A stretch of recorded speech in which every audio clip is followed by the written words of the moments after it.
I forgive you, so come back to me. This foolish guy was talking condescendingly to me.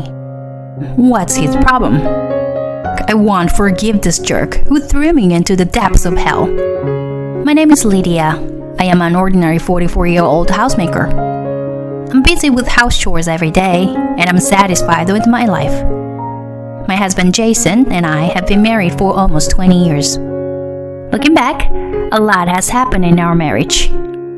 The time my father-in-law passed away right after our wedding, and all the errands I had to run for his funeral. When I struggled to find the best way to communicate with the demanding mother-in-law. And then building a house and going through fertility treatments. We never had children. Of course we wanted to, and we tried hard. However, both of us had infertility issues, and the storks never came to us. After having numerous discussions, we decided to be happy with the two of us. I would be lying if I said I didn't feel lonely, but I had my husband. He alone was a source of my emotional support for me. Mom, what's for dinner tonight? We're having salmon steaks. I found some fresh fish on sale. Whoa, they look delicious, he said at the dining table. Amazing. Your food is the best. Really? I'm glad.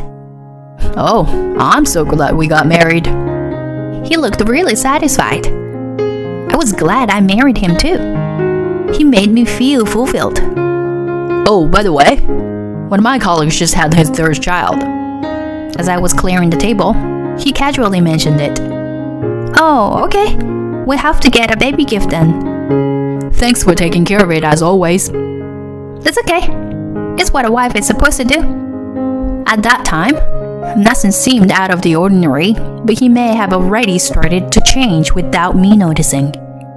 One day, I'm invited to a sip and see party at my colleague's house. It's this weekend. Nice. It'll be fun. Don't drink too much, okay? I know. I sent him off that day. It was my first day off alone in a long time. Once the chores were done, I contemplated what to do next. I started to get ready, thinking about catching a movie by myself. Then my phone suddenly came alive. Hello, Lydia? Is Jason with you? The caller was my mother-in-law. Hi, Beth. He's out right now. Oh, was he? He went to a sip and see party at his colleagues. She was silent after my reply. Then she let out a heavy sigh before she spoke. You know, Lydia, I don't want to say too much about this, but Jason is frustrated. About what? He can't have a child on his own, and yet he's celebrating the birth of the friend's child. He's such a kind man, so you should be attentive and listen to whatever he says to you. Understood? The call was abruptly and violently hung up. I wondered what the purpose of her call was. We never had a good relationship from the beginning. The final straw was our choice not to have children. Having kids is what truly counts if you are a woman, right? I can't believe it. What did you marry my son for? Such things were said to me. Jason and I were both responsible for the problem, so it was not my fault alone. She just didn't want to admit that our son was infertile. Oh dear. Thankfully, she only calls me once in a while and never came over. The call, too, only happened once a month or so. I just had to put up with it and move on. I didn't stress over it and took it in a more laid-back way. I'm back. It was around 7 p.m. when Jason, who probably had a lot to drink, came home. Hey honey, you must be quite tipsy. Well, he was usually in a good mood when he got drunk, but he seemed to be in a strange mood that night. He was in low spirits, or perhaps he was thinking about something. I offered him a glass of water while he sat quietly on the sofa. Are you okay? Thank you. He took it and drank it down in one gulp. I saw the baby. He's so cute. Oh, that's great. To be honest, I have yet to get used to him talking about kids. We wanted to have one, but we couldn't have one. Every time I faced reality, I felt the prickle of pain from the thorn that was still stuck in my chest. I wonder if there is still hope. He slurred. What do you mean? By the time I managed to squeeze out a few words, he was already passed out on the sofa. I wondered what he meant. Maybe he meant he wanted to have a child. All kinds of thoughts were going through my head. It must have been just a temporary thought, seeing the baby up close. I taught myself not to take drunken nonsense seriously. I tried to keep myself calm. On the contrary, Jason began to change from that day on. Hey, I made your favorite dinner tonight. Pork chop. Whatever. Usually, he would be overjoyed, but he was indifferent. I figured he was tired from work. At times like that, it was best to give him some space. I kept quiet and observed. After a while, hey honey, I want to go shopping this weekend, so can you drive me? Why? You're just gonna waste money on the gas. Take a bus. But it'll be hard to carry heavy things by myself. Such a hassle. He had never talked to me like that before. I was bewildered by the drastic change. Ew. Dinner is disgusting tonight. You're a housewife. Clean the house better. Don't talk to me. He became someone who spoke like that. I worried that he was suffering from some kind of illness. A brain tumor could have caused a change of personality. I considered taking him to the hospital. But just then, he dropped a bomb on me. You want a divorce? Yeah, I want to restart my life. But why? All of a sudden? It's actually not sudden for me. I've been thinking about it for a long time. I'll be 42 this year. It's not too late for me. What's not too late? Why don't you get it? It's the last chance for me to have my own child. You can't give birth anymore. So it's too late for you. I still have a chance. He then gestured to Beth, whom he had called in advance, to sit down beside him. She added her voice in agreement with them. You know, I wonder if you understand your position. Why don't you just step aside? I was infertile, so they didn't want me anymore. They were throwing me away. When I grasped that, I felt like I was dropped into the abyss.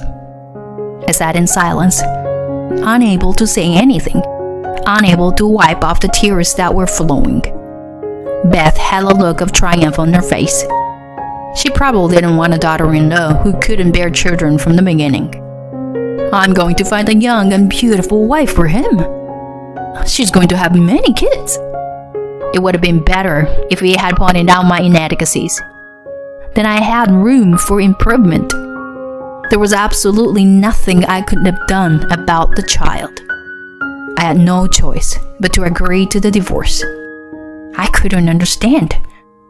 I believed that we had been a happy couple. I had made up my mind to support and love Jason for the rest of my life. It was just my own self-indulgence. I felt empty and devastated and could only shed tears uncontrollably.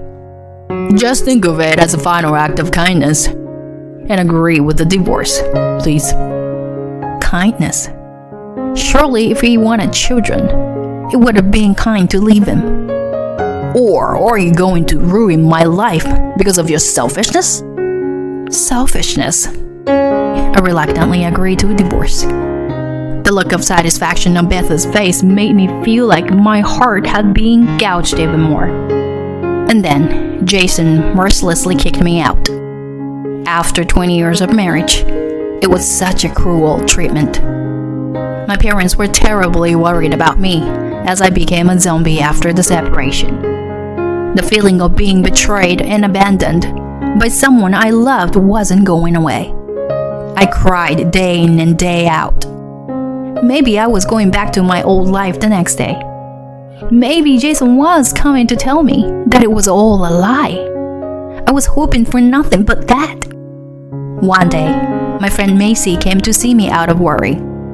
Lydia, don't throw your life away for a man like that. You've been good wife all your life." She was one of the few friends I kept in touch with after I got married. She was a strong and kind woman who always praised and encouraged me. She knew how to cheer me up. "You know, there are as many men in the world as there are stars in space. If you don't find happiness, I won't forgive you." She helped me regain my strength little by little. Before I got married, I worked as an accountant. Although I had a gap of about 20 years, I was able to get a job through Macy's connection. Thankfully, I continued to study and obtain qualifications during my marriage, which paid off. Working and talking to someone distracted me. I started enjoying every day of my life. All of that was thanks to Macy. My parents were relieved to see me back on my feet. 5 years had passed since then. On my way home from work, I ran into someone from my past. Long time no see. "Excuse me, but do I know you?" How nice of you. It's me. How would you forget? I wondered what he wanted with me after all those years. He even had his mother beside him. "Are you stalking me?" I had no choice. I don't know where you live or work. I thought if I walked around in your parents' neighborhood, I might see you. It was certainly creepy. "So, what can I do for you?" I've got something good to tell you. He's so kind, you know. You should be grateful to him. My ex-mother-in-law's grin was also creeping me out. I checked the time on my watch. "Sorry, I'm in a hurry." I told you I've got something good to tell you. So listen to me. Let's go to that cafe over there. I was somehow forced to follow them. You can come back to me. Jason suddenly blurted out something inexplicable, but with all smiles besides him. I was confused, trying to figure out what kind of a prank they were pulling. You cried so much and refused to divorce me back then.